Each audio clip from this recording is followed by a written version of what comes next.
Geoff Achison, welcome to Australian Musician. Thank you, mate.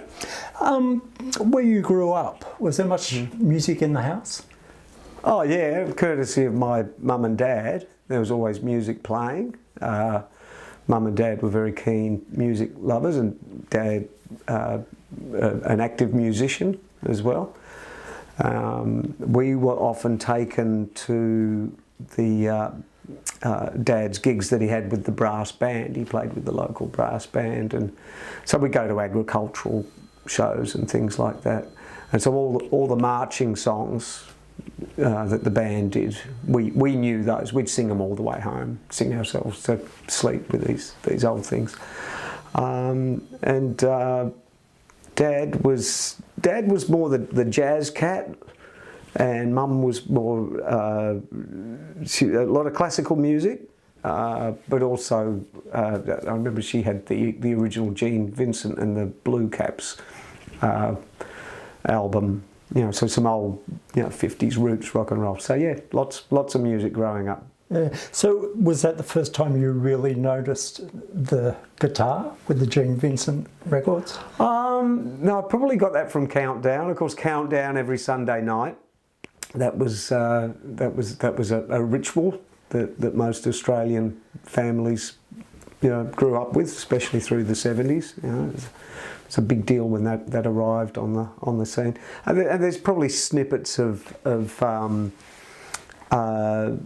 pop songs that I listened to at the time, but I was into music just like any of the other kids. We had two brothers and two sisters. We all had our favourite songs and things that we liked. But if there was any, defining moment or epiphany with music, one that stands out was hearing Joe Cocker singing The Letter, backed with Delta Lady, the live version, Mad Dogs and Englishmen version, and it was on 3UZ. Mum and Dad had this little transistor radio. It used to sit up on the mantelpiece in the kitchen, and it was always tuned to 3UZ. And I guess the announcer must have gone out for a cigarette or something, because it played those two songs back to back, and I had come into the kitchen, probably just steal a piece of cake or something, and that started up, and I was just transfixed. I was just staring at that and just listening to this guy belting out this song with the backing, Rita Coolidge and Leon Russell in the band and everything, the horn section, and I was transfixed, and I didn't move until I forgot about whatever I'd gone in there for, and for me, that still sticks in my mind as the moment I felt like I want to be a part of that. I want to do that, whatever those guys are doing. It just sounded like the greatest party in the world. Yeah. Your first guitar, what was it? How did that come about? Well, Mum and Dad still have it. It's my mum's guitar. I guess because she was into Gene Vincent and the Blue Caps and Little Richard and all that sort of stuff. Mum was gifted a guitar when she was 15. I don't know if it was for her birthday or a Christmas present or whatever. So it was always in the family, but she'd never learnt to play it, and it wound up in amongst the family junk in the space under the stairs, which was a darkened little closet. And it used to emerge now and again if we were playing dress-ups or miming to Whopper 75 or something like that. But then I started going in there, just sitting on the old trunk and messing around with it, and the old man sprung me with the guitar, and he was always keen for us to learn an instrument. We'd all gone to the brass band and got horns, but none of us kept up with it. So when he saw I was showing a bit of interest in the guitar, he sent me along to a local teacher who showed me how to tune it up and form chords, and away I went. And that was it. It was a Bellini, South African Bellini instrument. They were like kind of like a Sears and Roebuck equivalent mail order kind of guitar. Yeah, but Mum still got it. Once you really got into playing guitar, who were your guitar heroes? Whose licks were you copying? It's funny. I wasn't really. I was just into music when I started out, and I was kind of ignorant so far as who the guitar players were, or or what constituted like really good guitar music. I just liked songs, and I was getting most of it through Countdown and 3XY. I started playing when I was about 10 or 11. So you're talking between 1975 and up to about 1978, which is when we then went to high school, which was in the big smoke of Kyneton. So that was the big town. So we got exposed to a bit more music, and there were some other guys that played guitar as well. And of course, they started talking about Led Zeppelin and Deep Purple and Black Sabbath and all that. So this was stuff I was largely ignorant of, and it's probably why at some point I was handed the bass guitar. Because while the other kids were playing all these hot licks and riffs, and they could play the Starter, Stairway to Heaven and stuff like that, I was really lost. I was largely making things up, playing in my dad's little dance band, so I was learning waltzes and foxtrots and stuff like that. So I wasn't really a adept at the guitar. So I got handed the bass guitar, and I became a bass player. Probably up until I started playing with Dutch Tilders. Do you remember your first paid gig? Oh yeah, I remember I got $10 for it, and that was with Dad. So Dad had a gig with the Kyneton Show Band, we were called, and it was an offshoot from the brass band. I think the idea being that they could raise a bit of money for the brass band for instruments and uniforms and things like that. And we played at it might have been at the Tilden Town Hall, and we do things like this. But the very first one that I got paid for, I got $10. Now I used to ride my bike 8 kilometres down the road and push a lawnmower all day on a farm and do other things around the farm and get paid $10 for the day. So when I got $10 playing the guitar for a couple of 3 hours, I was like, I know what I'd rather do. Tell me about meeting Dutch Tilders and how much of a mentor he was for you. Oh boy, I do remember seeing Dutch play at the Windsor Castle. I'm pretty sure that was the very first time. I'd moved to Eltham. I moved into this little house in Eltham. That was my first sort of foray into the big city, and I was rehearsing with some guys. We had a little band called the Just Blues Band. And we started doing some gigs. I'd been pushed out the front as the vocalist and the front man, much to my dismay, because I just wanted to play the guitar, but I was singing at rehearsals, and I guess I was the only one that could sort of halfway carry a tune. So we had some gigs at the Swan Hotel every Friday. We used to play there, and at the Green Man in Melbourne, we played there a couple of times. And so people were telling us any time we played, they'd talk to me and they'd say, "Oh, so you must be into Dutch Tilders." And I didn't know what they were talking about. I had no idea who the Dutchman was. But people said, it was said so often. I went along to see him at the Windsor Castle of a Monday night, and I remember walking in with my girlfriend at the time, and Dutch had just started the first set, and it was like 4 bars into it. I just locked it, although I could tell this was the guy I needed to know more about.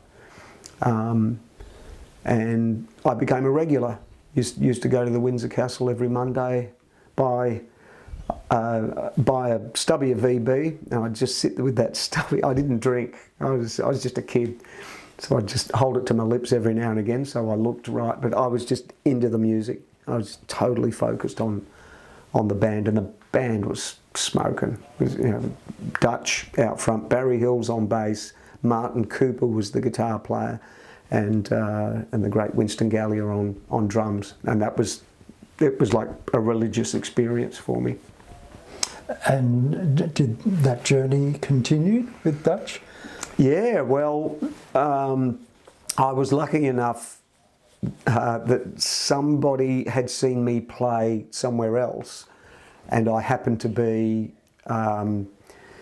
I guess at the bar in the vicinity of someone that was talking to Dutch, and they pointed me out and they said, "Hey, you should get this guy up to play sometime," and they introduced me to him. So that was the first time I met him, because someone had seen me. Otherwise, I was just too shy and just too awestruck to speak to any of those guys.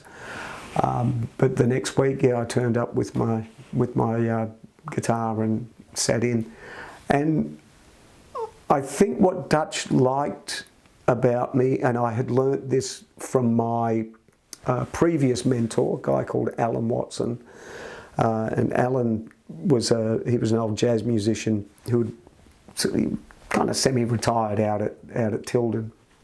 Alan's a whole other story, but I used to spend all of my weekends and school holidays just jamming at Al's place. He had a house full of instruments and was very encouraging, especially of young musicians.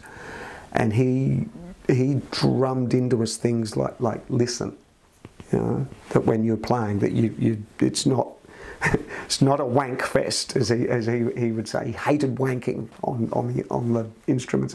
That you listen and you contribute and you support and you react, you interact and play reactively. He taught me that.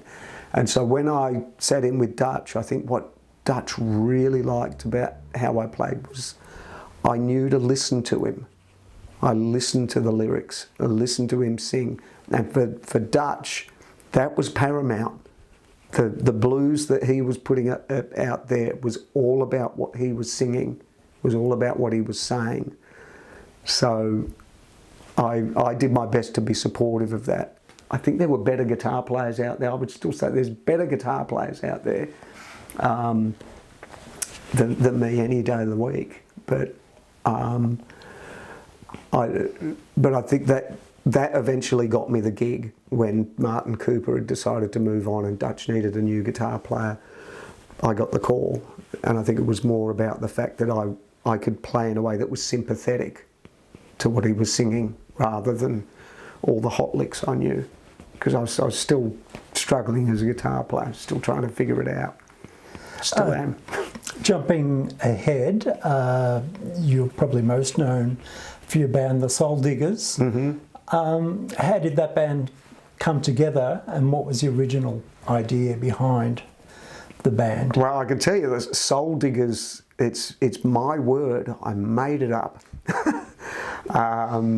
It's out there on the internet now. I don't know. I should have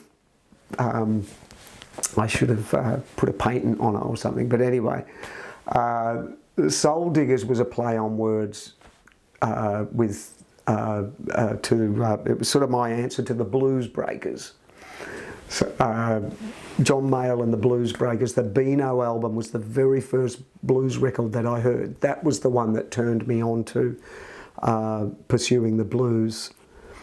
I guess in a lot of ways, when I heard that record, it made sense of all the sounds that I was naturally drawn to, and the kind of guitar playing that I tended to like. And when I heard that record, it was like this was the first album that was just full of those sounds. Eric Clapton's Les Paul through the Marshall, just unadulterated, no holds barred blues guitar, smack in your face. And and when it was explained to me that that's blues music, that was the moment I knew that's what I need to be doing. Gave me the direction.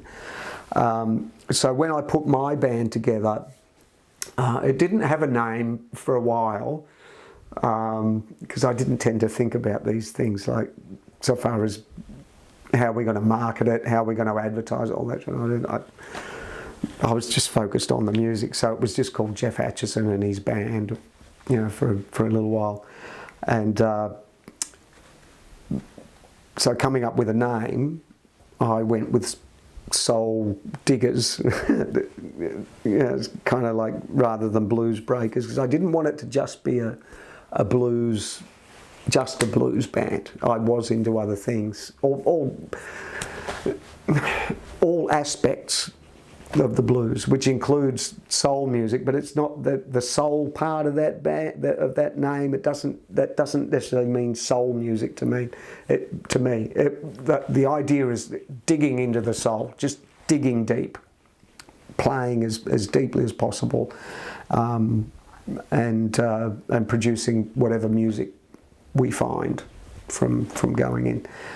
So yeah, so there was that, and the personnel, I was actually hiring, my mate Keith Nolan had a band playing his fabulous original music. I was a fan of his group, and we were good mates, and they were called Those Nervous Gentlemen. They used to do gigs around town, and Keith's music was fabulous, and I knew all the gang in the band. So when I got gigs for doing my stuff, I got those guys to come out and be my band, and so they did the first record. That we had Winston Gallier on drums, John Arthur was on bass, Keith Nolan on keys, and Jackie Gordian on backing vocals, with Catherine Day on backing vocals, and that was the lineup. I hope I didn't. It seems like a smaller band than I remember, but yeah, we started going out and doing gigs like that. But it was always about being a vehicle for writing original music, and so I was hoping to find blues and soul and funk songs that might have been written in the 60s or 70s, trying to find sounds that hadn't been that got overlooked at the time. You know? Yeah. So we're talking this is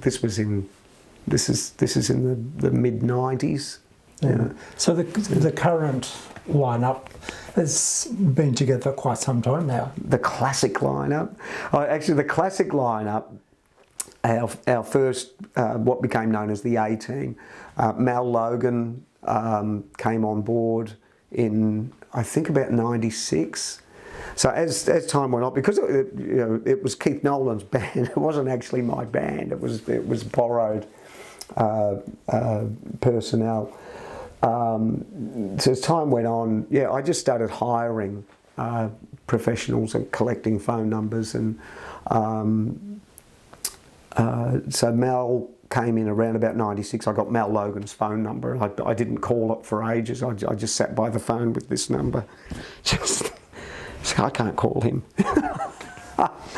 But when he did come on, I mean, Mal and I just locked. We just fit. I was so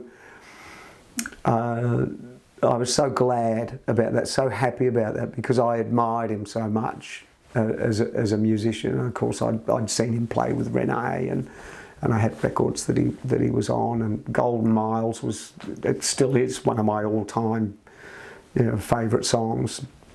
So I was super aware of who he was, but I was just this kid calling him up, offering him a couple $100 to come and do a gig with me. But I had these songs he had to learn.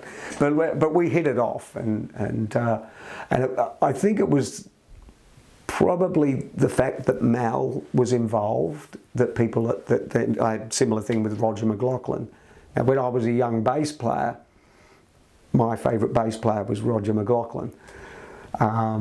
So again, I was super aware of who he was and the work he'd done, and I'd actually been trying to emulate his playing at different times.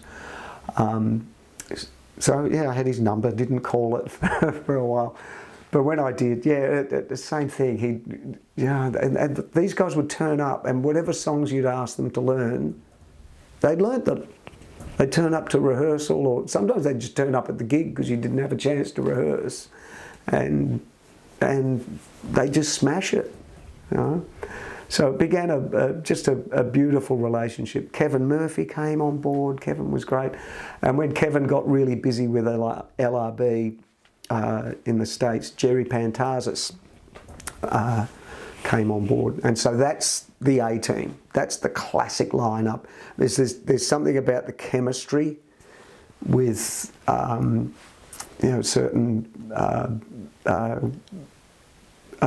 lineups. Just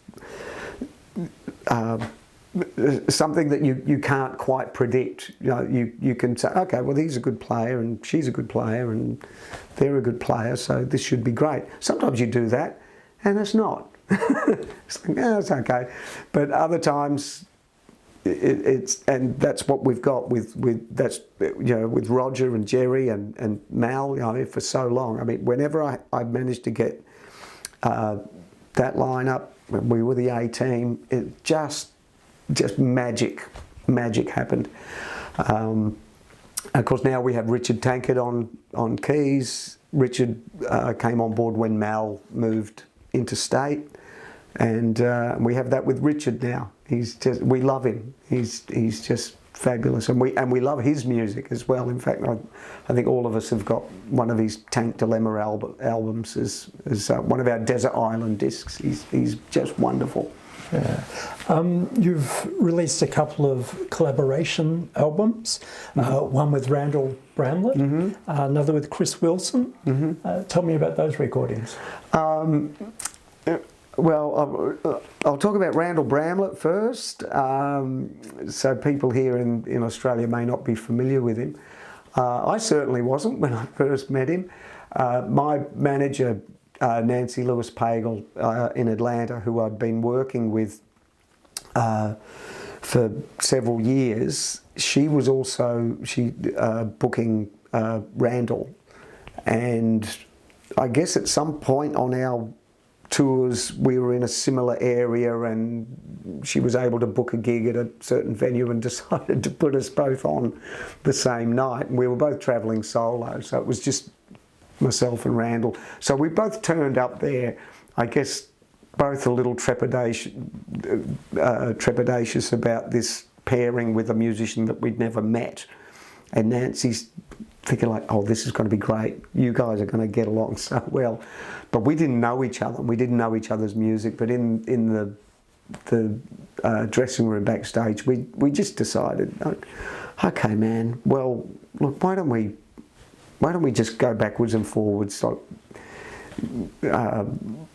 I'll call one of mine and I'll tell you what key it's in, and I won't make it too hard, and just see how you go, and then vice versa, and we'll just go backwards and forwards. Anyway, it was just magic. I don't know who went first, but I know when Randall called the first tune of his and started playing it, I just locked in and I was like, damn, this is a good song.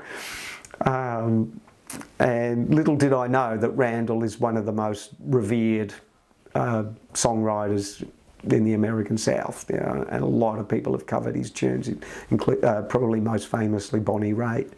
And he was a contemporary of the Allman Brothers Band back in Macon, Georgia. And I found all this out afterwards, and I'm like, how did I not know who Randall Bramlett was?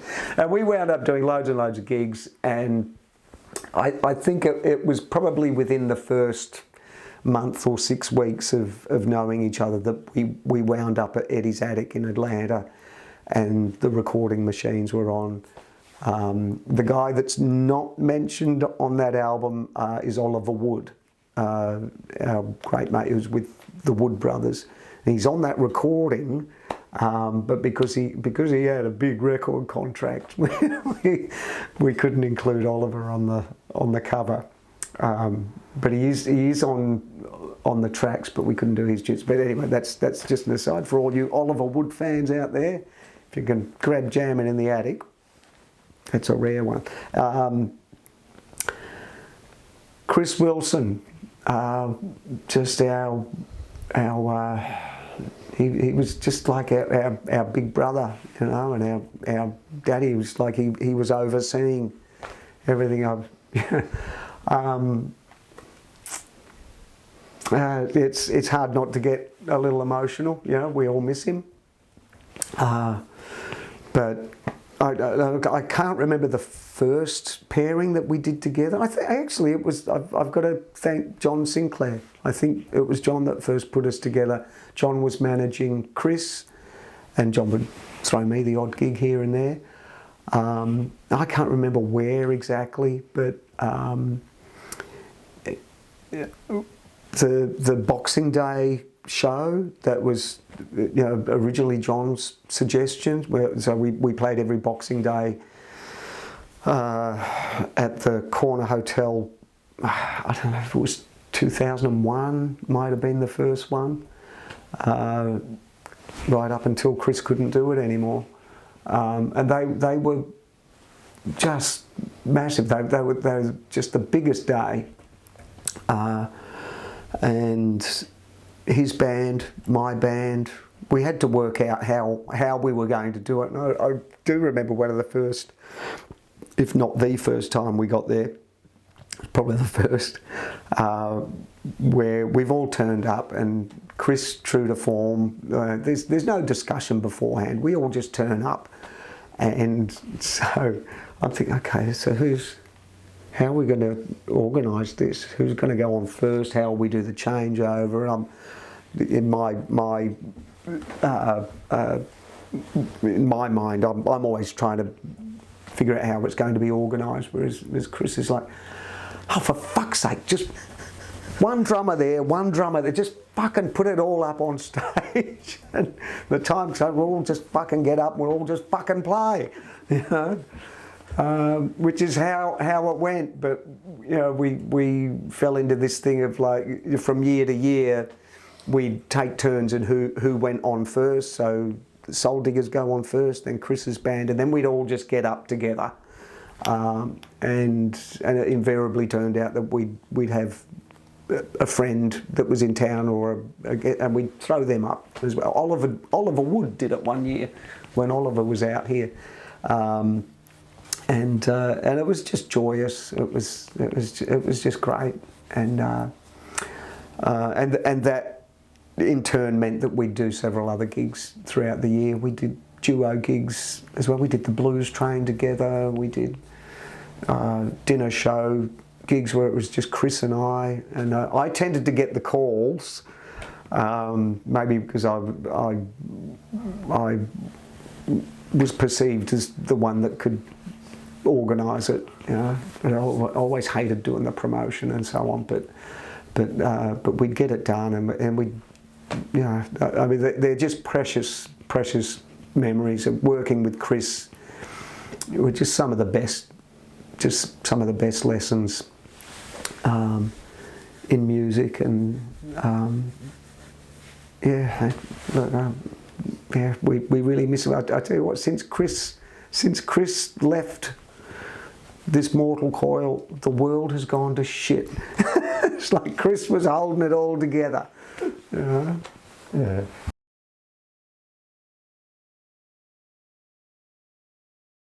Right, Geoff, let's talk guitars and gear. Okay. Your current setup when you go on stage these days, what are you using? Well, the setup hasn't changed for a long time. So this is my Paul Reed Smith studio, which I acquired in 2012. This has been my number one ever since then.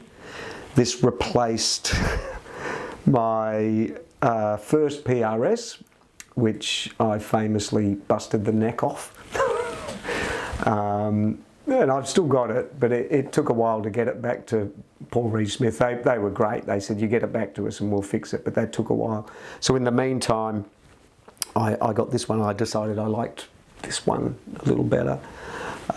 So it's This guitar plugged into, well, my favourite amp is the Dave Ulbrich Arena 50, which I think was the third one that he made. So it was an early model, and that's the rig. And the only thing in between is I do use a little preamp, a radial tone bone, I think it's called, and that sits on top of the amp, kind of like the brain.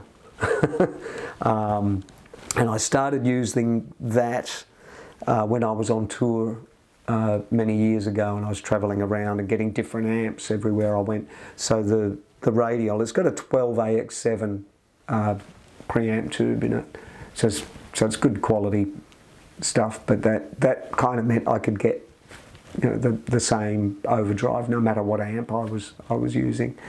And then I use a wah pedal, Dunlop Crybaby. That's it. Yeah. That's pretty so basic. What was it about the tone of this guitar that you loved? Well,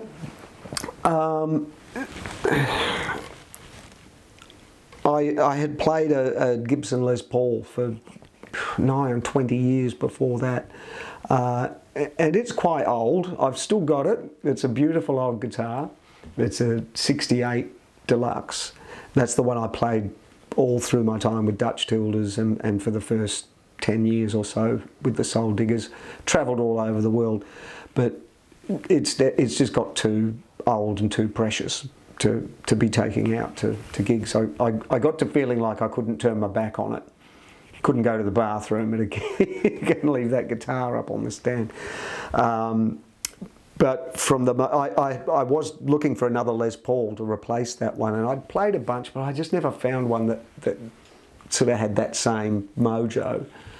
And a mate of mine, Ray Flegg, who's a great guitar player, he had bought a Paul Reed Smith, and I turned up somewhere where he was playing. I didn't have a guitar, but he said, "Hey, play my PRS." And from the moment I played his Paul Reed Smith, I was like, "Oh boy, this has got something.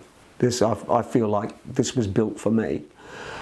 So what I like about it is I can get that Les Paul tone, and because the Beano album that's the guitar tone still in my brain. That's what a Les Paul should sound like. So I can get that on that bridge pickup. I can get very close to that. But it's also it's the layout is like a Strat.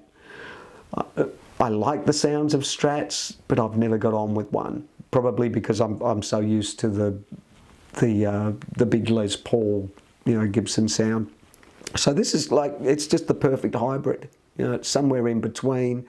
So it's got the 5-way blade, exactly like a Strat. So it's very easy, the selection. And these two pickups here are mini humbuckers, so narrow field.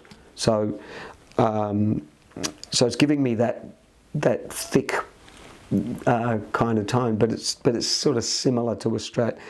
I have lately taken to doing most of my work is just on the middle pickup, and I'll maybe go to the bridge if I'm up high here, or if I'm playing slide. I find that tends to work a little better for me. But the other thing I like is one of the problems I have with Strats is the volume control. It's right up next to the pickup, and I find as I'm playing, I'm turning it up and down by accident.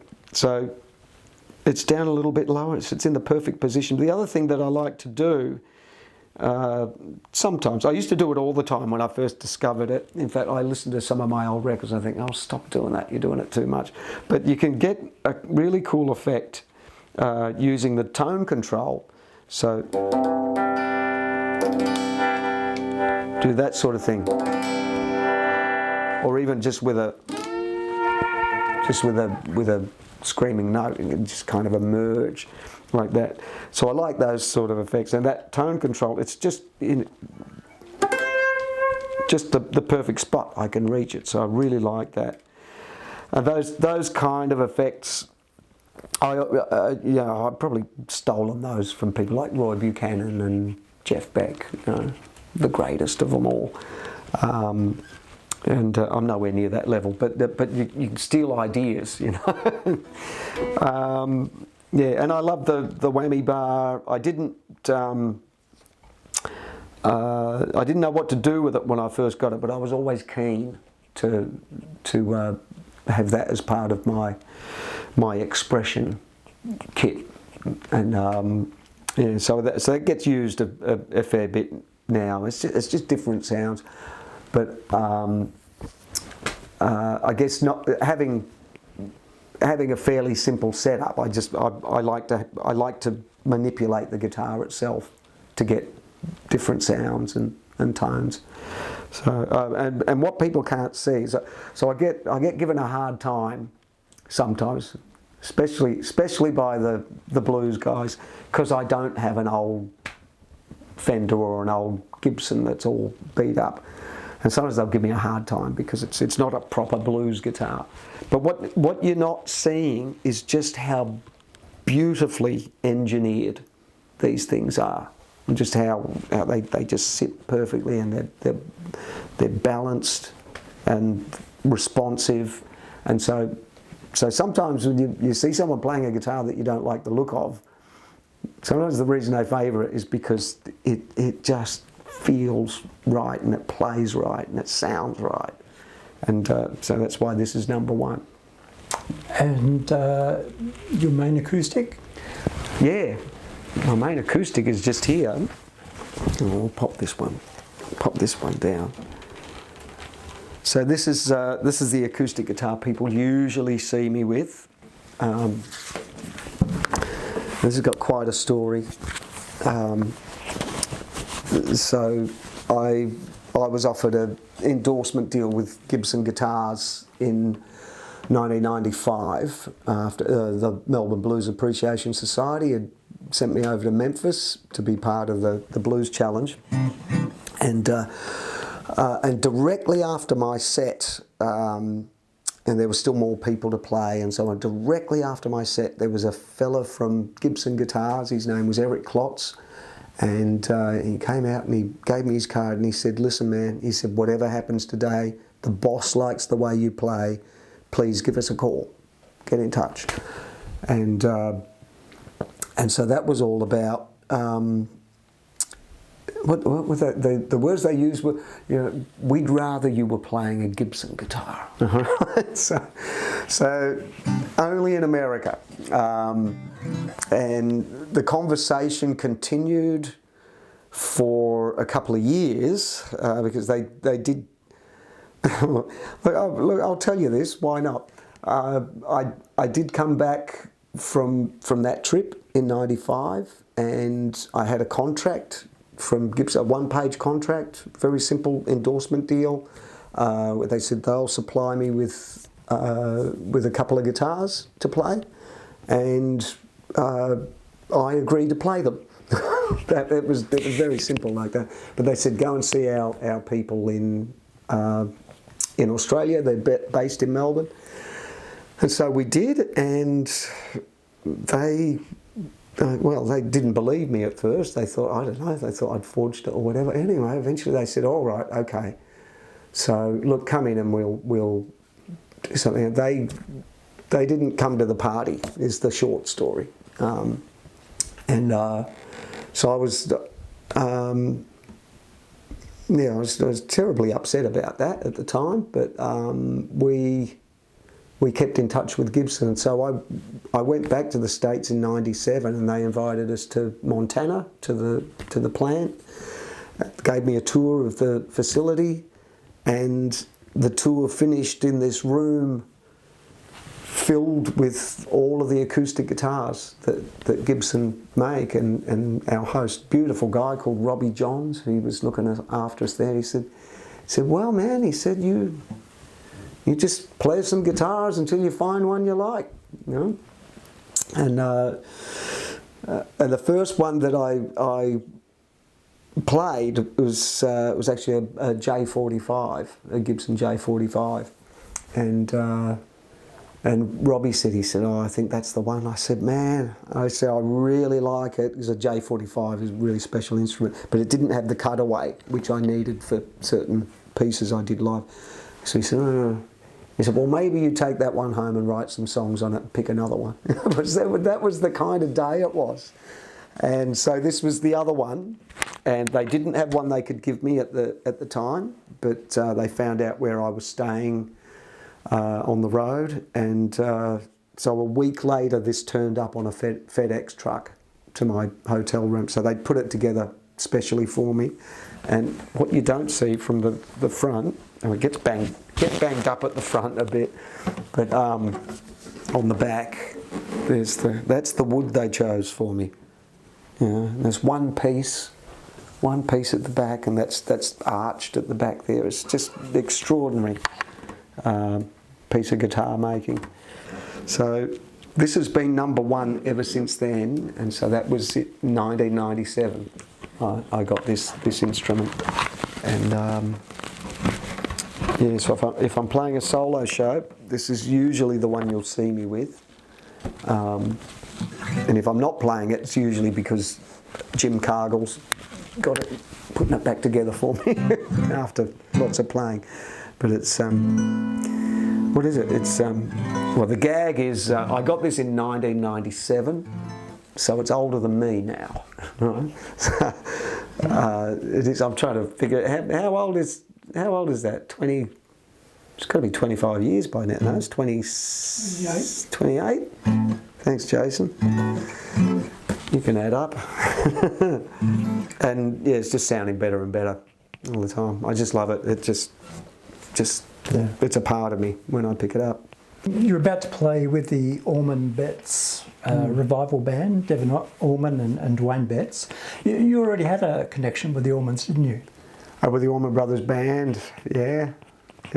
March 17th, 2012. It happened to be in New York City. I was actually doing a gig with Randall Bramlett, and we played at Terra Blues, and that was connected with the Allman Brothers Band being there. It was like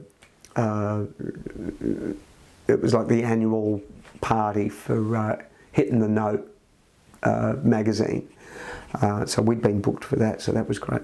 And I'm sitting in the hotel room with Randall. We were good mates by then, and I don't know what we were talking about, but the phone rings and Randall's like, "Oh, excuse me," and he's like, "Oh, hey, Warren." He's talking to Warren Haynes on the phone, and so that would have been enough of a story for me to be telling everyone when I got home. Hey, I was in the same room as Randall Bramlett when he was talking to Warren Haynes on the phone. But Warren was inviting him to the show to sit in. So look, I don't quite know what machinations happened, but after our Terra Blues show, I had an inkling this was going to happen, but I don't quite believe things until they do.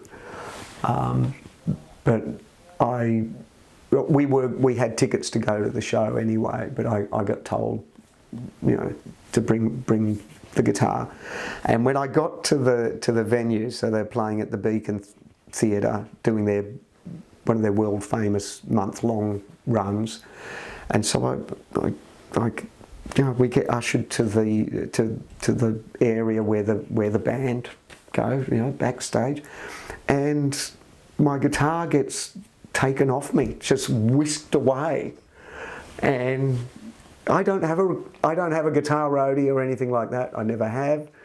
The one time I was on tour with Hot Tuner, and their roadie was saying, "Oh, I can take your guitar for you. I'll just bring it to the gig. It'll be tuned up on the stage." I'm like, no, no one takes my guitar. So it gets whisked away at the Beacon Theatre, and we wound up, me being my manager Nancy and I wound up in the rehearsal room upstairs. So we're sort of in the catacombs of the Beacon Theatre, all these hallways and stairwells and so on. So we wound up in the rehearsal room, and just got told to wait there, which we did, and we were in there for ages. And Randall turned up, and he'd been given a list of tunes that he was going to play on. Randall's part of the family, and so Randall's there, and I remember we'd been in there for ages. So there's a keyboard in there, there's a acoustic guitar on a stand, and a couple of other bits and pieces.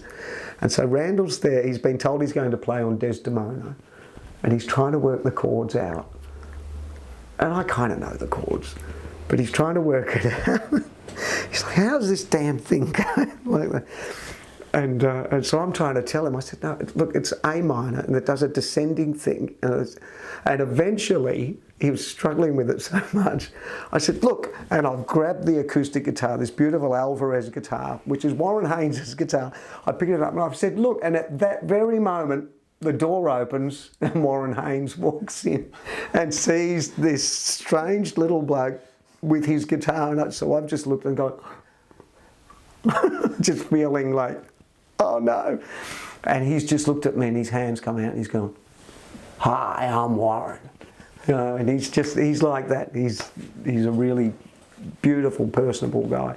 So I put the guitar down, and so that was really great. And Derek was the same. Derek came in later, and he's just looked at me in the eye and said, "Hi, I'm Derek." I mean, they're really cool dudes. I'll tell you one more story though. So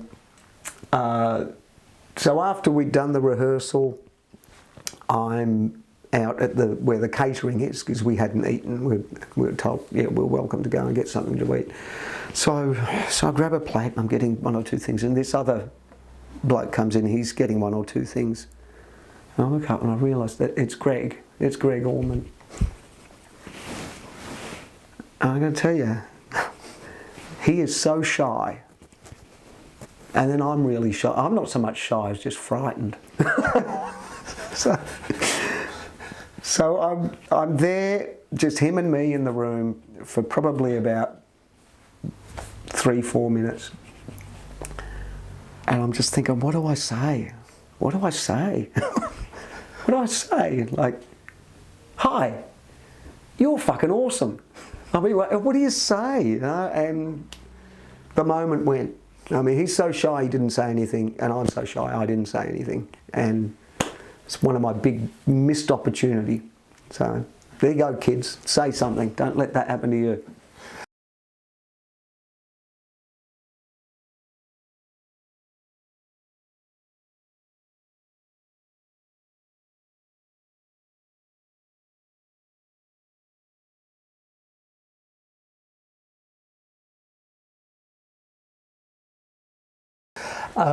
So do you know what you're doing with the revival band? I'll be playing guitar. That's as much as I know. But at this stage, yeah, we will find out. I mean, Devin has been in touch, and he's told us. So he's told me at least. He's told me that he's getting a set list together. He's really excited about it, and he'll send that through before the big day. Currently doing some gigs with a band called the Algorithms. Mm-hmm. Tell me about that band. We're the spunky new act on the on the scene. I put this little troupe together just at the start of this year. The Souldiggers are not playing as often as any of us would like. But it's just been the way of things. It's just sort of the way the cards have fallen now. It is a special event band, the Souldiggers. So when we do play, it'll be a ticketed show at a classy venue, and it'll be a big deal. So whether we play the Arco Bar or even Maccorba Tavern or somewhere like that, you've got to buy a ticket and get in quick, because it'll sell out. But we'll only do that maybe half a dozen times a year if we're lucky, because all of us are so busy with other projects. And we all adore playing together, but that's just how it is. In the meantime, I do get requests now and again to bring the band hither or thither. And and the Souldiggers it's not a cheap group, and as it shouldn't be. But I offered an alternative to a little festival over the summer, and they were okay with that. And so we decided to give it a name. So I recruited my good mate Dean Matters on drums, and my other good mate Rob Dabbs on bass, and we started doing. They know all the Souldiggers stuff as well, so we started doing kind of a hybrid set of Souldiggers tunes and just a few blues standards. But it's now developing into its own project, where I feel like I'm really able to just do those tunes that I just songs that I love to play, and songs that I can't do with the Souldiggers, because the Souldiggers it's this entity, and it does what it does, and it's all original music, which is fantastic. But I also want to play Hideaway by Freddie King, or Cold Shot by Stevie Ray Vaughan, or we do a couple of Joe Cocker numbers, and it's just so much fun. We just basically do whatever we feel like doing. You're also a teacher. You've filmed many instructional demos, some for Australian Musician magazine over the years. What is it about teaching that you enjoy? Oh, look, it's probably a cliche from most teachers would say this, but it's those little moments when you're showing somebody something, and you just see them go bang, bang. I got it. I had it the other day. I had a fella come over, and he'd been playing for years and years and years, but just wanting to bust out of that, that typical pentatonic scale, just going up and down. You feel like you're repeating yourself after a while, and just being able to show him that, do you know that bit there? That's the major third of the one chord, and if you throw that in, little things like that. And so, just in a short session, he's playing is transformed because he's hearing this new tone that he can put in there. That's the biggest buzz that you get from it. I think what really taught me how to teach were the years that I was invited to Jorma Kalkinen's Fur-Piece Ranch. So when I was first offered that, and this came through Gibson Guitars, they said, "So, do you teach?" And I didn't. But it sounded like that there was a gig in that question, so I just said, and they recommended to Jorma's people that they put me on, and that was in 1998. And I think that was the first year of the ranch. So I got on the entry level of instructors there, because now if you want to go to that place, it's all super famous people that teach there. But at the time, I think they were just looking for people that played for a living. They didn't want people that taught for a living. They wanted people that were actually out in the field playing, and that was their, I guess, their X factor, that meant it stood apart from any other teaching experience, and it was just marvellous. I did it 16 or 17 times. But you just want to help people get to that next level. It's like opening some secret windows for them that they otherwise didn't know how to open. So what's left on the bucket list? What's to do that you haven't done? Well, there's always a few guitars I'd like. I guess, COVID, the whole experience of COVID has made most of us reevaluate nearly everything. And we've had, in conjunction with COVID, we've also had bloody music streaming has now become the way people access their music. And I'm not whining about it, I'm not complaining about it, it's just the way it is. But it's changed the game. So recording, the way we do that, that's changed. I do it here, you know, and all of the guys in the band, we all do it at our desk at home. It's the only way that we can record now without it costing us. It's still going to cost money to do it, but it's not going to cost thousands. It can't cost thousands to make a single now, because you're just not going to get it back. And touring has changed. The fact you don't get paid for the recordings in the way that you used to, that makes touring very difficult. The whole COVID experience tore it to shreds in the first place. So any momentum that we had, you're always all the way back to zero.